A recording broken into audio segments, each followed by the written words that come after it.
ஸ்ரீமதே ராமானுஜாய நமஹ.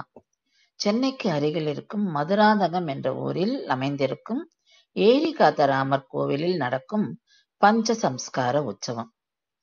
ஒவ்வொரு வைணவருக்கும் அவரது ஆச்சாரியர் செய்து வைக்கும் மிக முக்கியமான வைபவம் இது. மோட்சத்தில் ஆசையுடையோர் எல்லாம் அதை அடையும் வழியை எளிதாக்கிய சுவாமி ராமானுஜர் தம் ஆச்சாரியர் பெரிய நம்பி சுவாமியிடம் பஞ்ச சம்ஸ்காரம் செய்து கொண்டார்.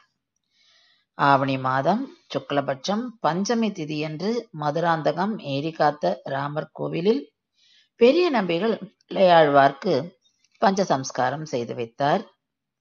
அந்த வைபவம் ஒவ்வொரு வருடமும் இந்த நாளில் இங்கு வெகு விமர்சையாக உற்சவமாக கொண்டாடப்படுகிறது. இளையாழ்வார் ராமானுஜரானார் இந்த ஸ்தலத்தில். ராமானுஜருக்கு வரதராஜ பெருமாளிடம் இருந்து பெரிய நம்பிகளை ஆச்சாரியராக ஏற்றுக்கொள்ளும்படி கட்டளை வந்தது. அந்த கட்டளையை பெற்றவுடன் ராமானுஜர் தன் ஆச்சாரிய திருவடிகளில் சரணடைய உடனே ஸ்ரீரங்கம் புறப்பட்டார். அதே சமயம் பெரிய நம்பி சுவாமிகள் ராமானுஜரை ஸ்ரீரங்கம் அழைத்து வர காஞ்சிபுரம் நோக்கி புறப்பட்டார். இருவரும் மதுராந்தகத்தில் சந்தித்துக் கொண்டனர்.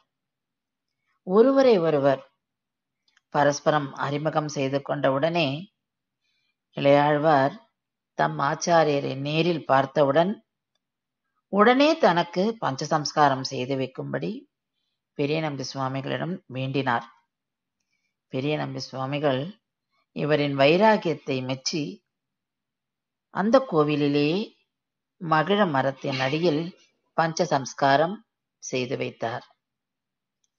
ஸ்ரீமதே ராமானுஜாய நமஹ.